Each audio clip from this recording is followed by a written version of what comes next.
Witam serdecznie. Aleksander Wojtysiak, Między Światami Życie na Filipinach. W dzisiejszym odcinku kontynuuję budowę. Nie będę oszukiwał, teraz jest godzina 1, jesteśmy po przerwie. Od rana robiłem inne rzeczy. Od rana bawiłem się z elektryką w domu. Pomontowałem kontakty w kuchni, poskracałem kable już na gotowo, te które wystawały, bo większość była już jakby podpięta i sprawdzona, czy działa, ale jeszcze z puszek były za długie kable wypuszczone, więc dzisiaj to od rana porobiłem. Jeżeli chodzi o kuchnię, większa część elektryki jest już zrobiona, jeszcze muszę poprzycinać kable na odpowiednią długość tam, gdzie będzie rozdzielnia, tam gdzie będzie skrzynka. Płot, jak wiecie, jest już zaimpregnowany po dniu wczorajszym cały, nawet takiego ładnego koloru i takiej fakturki. Zostało nam sporo bambusa i został lakier. Tu jakaś palma, samosiejka, muszę ją gdzieś przesiać, niech sobie rośnie. Zostało nam sporo bambusu, zostało nam lakieru, także poprosiłem chłopaków, żeby też to polakierować. Jak już będzie polakierowane, to się to złoży albo na górze w domu, albo w tym dodatkowym budynku, żeby nie było tak rozłożone tutaj. A nie da się ukryć, już teraz jest chyba wszystko umyte przez Józefa, ale jak one sobie leżały w taki sposób właśnie jak teraz, tak, że jest wszystko umyte, to tutaj zaczął wychodzić taki czarny nalot. Powiedzielibyśmy, że jakaś pleśń, wiecie, takie czarne kropki. Więc poprosiłem, żeby to przemyć, zalakierujemy to i w takiej postaci będzie to po prostu czekało na przyszłe pomysły, które pojawią się z wykorzystaniem tego. Zwiniemy stąd bambus, przesuniemy te konary mahoniowe, które tutaj leżą, bardziej w głąb działki, żeby był tutaj wjazd na prosto. No bo będziemy coś startowali z drugą strukturą, a w związku z tym trzeba zrobić tutaj miejsce, wjazd dla ciężarówki, żeby znowu można było przywieźć żwir, piach i tak dalej. A inna sprawa, że będziemy obalać to drzewo niedługo i ono też będzie przewalane w tą stronę, więc te konary i tak trzeba tam w głąb działki wyekspediować. Godzina 1, chłopaki pewnie czekają, że im powiedział, jaki jest plan na popołudnie. Jeden będzie dalej lakierował, a drugiego biorę ze sobą i z tego drewna, które jest tutaj, zbudujemy prowizoryczne zadaszenie nad całą kuchnią. Taki mam plan, zobaczymy jak to wyjdzie, czy wystarczy tego drewna, czy nie. Wydaje mi się, że wystarczy, ale wszystko się okaże za kilka godzin po prostu. I witam serdecznie kolejnego dnia. Malutki bossing sobie leży. Tam bossing. Wczoraj kupiliśmy karmę dla kotów, sypaliśmy kilogram, było prawie pełne. Bossing nie opuszcza karmika, nawet na krok. Ma swoje miejsce na blacie kuchennym i cały czas atakuje karmik. Ciuchy robocze wyprane, drewno driftwoody, które może wyrzuciło, zalakierowane, gotowe do przecięcia i zamontowania. Cały zalakierowany bambus leży w chwili obecnej na multikabie, ale zostanie przeniesiony na górę. Tego wam wczoraj nie pokazywałem, bo jeszcze nie ma czego pokazywać, ale to jest zaczątek. No więc posprzątaliśmy trochę tutaj wczoraj. Pojawił się water tank. Myślę, jak to ustawić teraz korzystnie. Myślę, że pompa będzie właśnie przy ścianie, bo w przyszłości pojawi się tu duży dach, jak będzie zrobione drugie piętro. Więc wydaje mi się, że tam będzie pompa. Ale jeszcze nie jest to finalne ustawienie. Tutaj mam jeden wpust do water tanka, tam mam drugi. Tu by było wyjście. Z tego wyjścia trzeba by było zrobić system rurowy, żeby podpiąć się tutaj. Muszę sprawdzić instrukcję, ale wydaje mi się, że wejście jest na górze, jeżeli chodzi o wodę, tam gdzie woda wchodzi w pompę, a tu jest wyjście. Ale szczerze powiem, że muszę sprawdzić instrukcję, bo nie jestem tego na 100% pewien.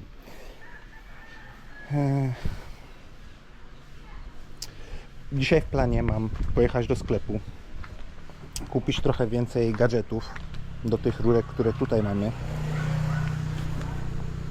Czy ty ciekniesz? Nie ciekniesz. Przejście z 3,4 na 1,5 cala, wczoraj je montowałem tutaj. żeby ogarnąć ten wąż, który był za długi i wychodził tam za działkę. Tu leżą jakieś odpady. Ten wąż, widzicie, jak on jeszcze tam idzie, o tyle jest za długi. Muszę dzisiaj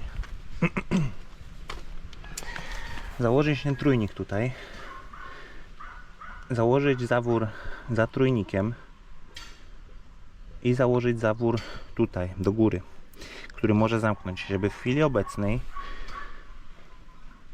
testowo, bo ten wąż docelowo będzie usunięty, który idzie w tamtą stronę, będzie to zaślepione, będzie po prostu z tego węża bezpośrednio do water tanku. Ale żebym mógł zamknąć tamten zawór, który podaje wodę teraz do domu i zacząć napełniać water tank, a żeby sprawdzić, czy najważniejsze połączenie, czyli to połączenie tutaj, jest szczelne. Jeżeli to będzie szczelne, to można się bawić w całą resztę tutaj od zewnątrz, robić hydraulikę do domu. Stąd trzeba kolanko do pompy, albo ewentualnie elastyczny wąż, bo większość rur tutaj na zewnątrz kupiłem grubszych, żeby ciśnienie było lepsze. I wtedy z tego wyjścia, też jak wyjdzie z pompy, to też rozgałęzienie trójnik, gdzie jeden po prostu będzie teraz ślepy, będzie zamknięty, idący w tą stronę do tej struktury. Też będzie musiał być zawór, a z drugiego rozprowadzi się całą resztę budynku. I taki na to mam plan, jeżeli chodzi o zewnątrz. Jeżeli chodzi o to, co widać, o rury, które widać, które są na zewnątrz, na poziomie gruntu, czy po prostu je widać, to tak jak rozmawiałem z Mateuszem, z tym chłopakiem, który ma tą farmę i on tam ogromne. Małżonka do mnie dzwoni, zaraz wracam. Dobrze, jestem z powrotem. Małżonka dzwoniła, bo mamy taki problem spinki, że Ernestin tłumaczy jej tyle razy, żeby od rana nie paliła tych liści, bo dym wchodzi do sypialni czasem jak zawieje i Ernestin to po prostu przeszkadza w spaniu jeszcze, bo Ernestin wstaje trochę później niż ja, potrzebuje trochę więcej czasu na rozruch w łóżku. Z reguły z rana przychodzą do niej koty, przychodzi Mus, przychodzi Gigi, wskakują na łóżko i spędzają sobie poranki w ten sposób. Na czym to ja stanąłem? A, na hydraulice i na Mateuszu. Jak byłem u Mateusza na farmie, gdzie Mateusz ma tam ogromną ilość pomp, nie pamiętam dokładnie ile, czy 5, czy 8, ale dużo, bo ma tą hydrofonikę, całą tą szklarnię. I zobaczyłem, że cała ta szklarnia stoi na właśnie tych rurkach, tylko one są cieńsze i grubsze, te grubsze niby do wysokiego ciśnienia właśnie, znaczy nie niby, tylko tak jest. I spytałem Mateusza, jak on to wszystko pomontował, połączył. I wszystko było zgrzewane, przyjmijmy, że sklejone, czy spawane, jakkolwiek tego nie nazwiecie, na ten sealant, na ten związek na bazie, myślę, że acetonu, bo po prostu smarujesz rurę, która wchodzi w inną rurę, tym specyfikiem, zostawiasz je na 24 godziny i one de facto same się spawają, to rozpuszcza ten plastik, tą wewnętrzną powłokę, no i one się razem kleją. I u Mateusza cała hydrofonika stoi na tym, nie ma przecieków w rurach, mimo że też jest ciśnienie z pomp. I myślę, że na zewnątrz spokojnie mogę to w ten sposób spróbować rozwiązać. Moją jedyną zagwozdką jest ta jedna de facto rurka, którą będę musiał zamontować w ścianie, która będzie zasilała toaletę i bidetkę. To jest jakieś 2 metry rury, które ewentualnie stanowi dla mnie jakąś zagwozdkę. I tutaj ewentualnie bym się posiłkował tym systemem rur PPR, jak już raz wspominałeś. Żebym po prostu miał pewność, że w ścianie za płytkami nie będzie żadnego przecieku, że nie będzie tam kropelka po kropelce sobie ściana zamakała, mokła, robiła się wilgotna, bo to by był problem. A to, co widać na zewnątrz, to zawsze można to jakoś naprawić, coś z tym zrobić, także to nie stanowi większego problemu. Od rana przynieśliśmy wszystkie pięki, no bo dzisiaj to drzewo będzie obalane. Wczoraj zaoferowali się sąsiedzi, odparali pilarkę, że mogą dzisiaj przyjść i obalić to drzewo. Także to drzewo będzie obalone. No i ostatni pieniek w tym roku zostanie do wypalenia. Płot jest skończony, proszę Państwa. Czapki są powklejane na na ten epoksyt morski. Mam też pomysł, żeby wszystkie te, bo to są mamy kwiatki, snake plant się nazywają, bo mają takie umaszczenie jak węże. No to wszystkie te kwiaty, może nie wszystkie, ale wiele z nich będziemy nasadzać tutaj przed płotem, tak w połowie między płotem, mniej więcej w połowie dystans między płotem a drogą, gdzieś tutaj nasadzi się tych kwiatków. Jak są kwiatki, to nikt nawet nie pomyśli o tym, żeby zaparkować tam motocykl. A teraz panowie robią wykop tutaj z przodu pod właśnie te wielkie konary, wielkie ponoć do ogrodzenia, które mają być docelową jakby taką ozdobą wjazdu. Trzeba zrobić jeden wykop tam, głęboki na trochę ponad metr. Jak przemierzyłem, żeby one były równe, jak je podocinam, to wychodzi wysokość 3,5 metra, a przyjmuje się, że 30% wysokości słupa powinno zawsze być w ziemi. Tu nie będziemy robić tego tak jak płotu, nie będziemy tutaj robić żadnego drenażu. Tutaj wsadzimy konar w ziemię w worku plastikowym, obsmarujemy olejem silnikowym przedtem, nawrzucamy kamieni, takich nie za gęstych kamieni i zaleje się to takim dość płynnym betonem po prostu, żeby całość była sztywna i zabetonowana, no bo to będzie wysokie, to pełni inną funkcję niż ogrodzenie.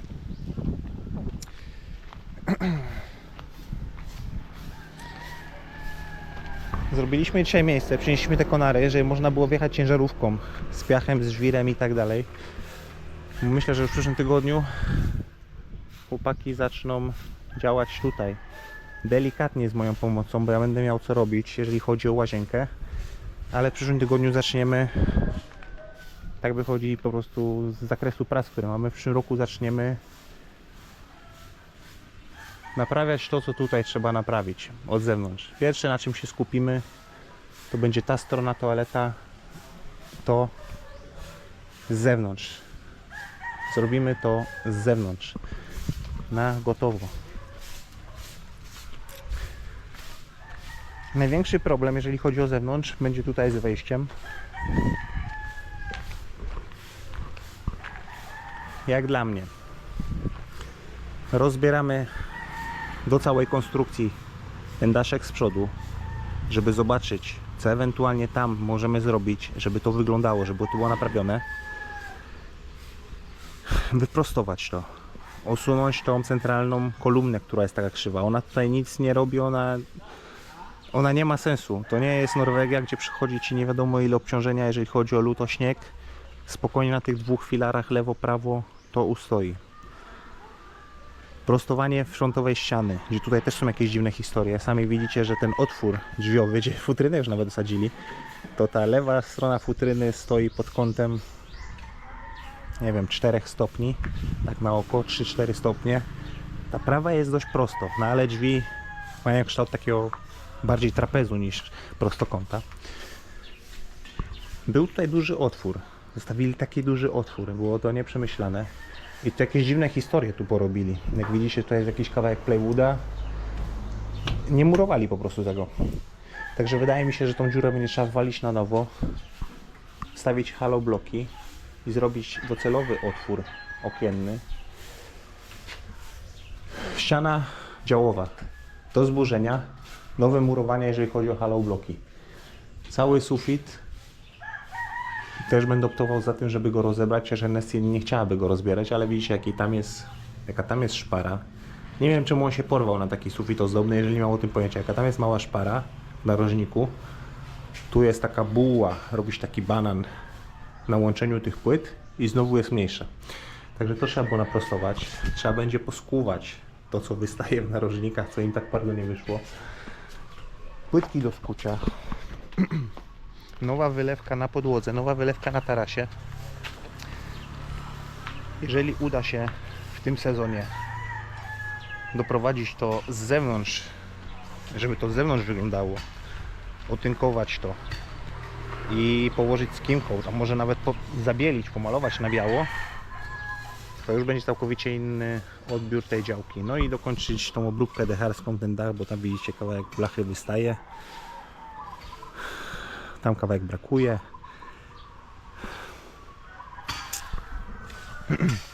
Cały dach z nad toalety będzie ściągany. To już jest, wydaje mi się, że postanowione na 100% z małżonką. Jeżeli małżonka nie wymyśli nic innego, to tak po prostu będzie. Cały ten dach ściągamy, panele ściągamy delikatnie, bo one będą do zamontowania z powrotem w przyszłości. Będziemy robili dłuższe zadaszenie tutaj, tak jak mówiłem, bo tutaj będzie kuchnia. Planujemy tutaj kuchnię, takie miejsce z zlewem. Więc chcemy mieć dach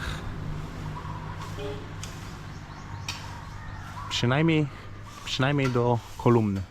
Najlepiej byłoby, to nie ma to większego znaczenia w sumie, bo ten dach tutaj nie wystaje na tyle szeroko, żeby dało się suchą stopą przejść do kuchni całą drogę. Także myślę, że tylko do kolumny będzie po prostu przerabiany dach. Długość dachu też zostanie skrócony, bo po co on tak daleko pieje za budynek? Tak jak jest zrobione teraz, tak długo jak nie będzie żadnej rynny, tak długo wszystko z tego dachu będzie ściekało w dużej części na płot bambusowy. Mogłoby to być krótsze. Muszę o tym poczytać. W Norwegii z reguły taki wypust poza obrys dachu, czy na ścianie szczytowej, czy od przodu robi się na jakieś 30-35 cm. Jak się potem robi podbitkę Gesimskasa po norwesku, to 3 deski grubości 9-10 cm z reguły wypełniają całą lukę. Tak z reguły się wypuszcza na jakieś 35 cm dacha. Tutaj jest, myślę, że z 80, licząc od tej belki, od krawędzi dachu. Między 60 a 80 cm tak wystaje dach. Ten sobie może wystawać trochę dalej, to nie ma z tym problemu. Ale ten wystaje za daleko w chwili obecnej. Rozważałem też możliwość taką, żeby wpuścić trochę światła do łazienki i wybić 2 małe okienka tutaj z tej strony, ale zostawimy tylko otwór wentylacyjny, bo jeżeli zamontujemy panele solarne, gdzie ja już myślę o tym w głowie, ale z żoną tego nie konsultowałem, musimy po prostu przeliczyć to, ale to myślę, że dopiero jak będziemy w Norwegii, będę miał więcej czasu wieczorami, gdzie nie będę musiał planować tyle pracy do przodu,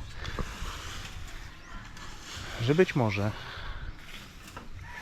zamontuje się panele solarne na naszej działce, zarówno na tym dachu, jak i na dachu głównym od strony morza, bo ten dach też zbiera bardzo dużo słońca. Jak widzicie, tamten dach, ten spad naszego budynku, on nie jest najlepszym rozwiązaniem, ale na tym dachu też jest bardzo dużo słońca, więc kwestia tylko tego, żeby kupić na tyle dużej pojemności baterię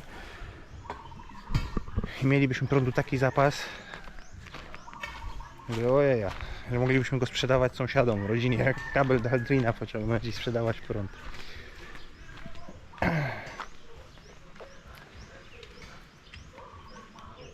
No, także tak, bierzemy się za pracę.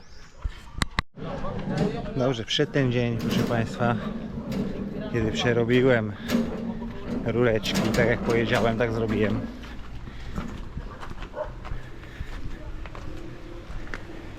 Nie wiem, czy kamera to oddaje, czy to słychać. Zawór jeden, który zamyka dopływ do wody, z którego korzystamy. Zawór drugi otwarty do water tanka. Sprawdzam, czy pierwsze połączenie na dole jest szczelne, no bo ono jest tutaj kluczowe. Jak wszystko inne byłoby w porządku, a z tego by ciekło, byłby po prostu problem. A w międzyczasie Ernestin mówi, że nie ma co z tym czekać, robimy to w tym roku. Zresztą oglądając zeszłego roku, pamiętałem, to była taka wanienka, jak jeszcze była stara kuchnia i tutaj brudna kuchnia. Taka wanienka, w której gromadzili wodę. Na Filipinach się robi taka betonowa, nie wiem, myślałem, że to dla rybek, ale to była wanienka, nie miała ze 30 cm, 40 wysokości, nie pamiętam. No ale jest betonowe dno, jest tu kawałek betonu, więc trzeba się tego betonu pozbyć. A tutaj będzie zbiornik septyczny dla drugiego piętra, żeby nie podłączać tego wszystkiego pod nasz zbiornik, pod domem, żeby po prostu była większa wydajność tego wszystkiego. A teraz będziemy obalać to drzewo. Przyszli sąsiedzi z piłą i będziemy obalać ostatni machoń. Będzie można się wziąć za wypalanie go. Palmy są już zamówione, także wszystko będzie niebawem już uprzątnięte i ładnie zorganizowane.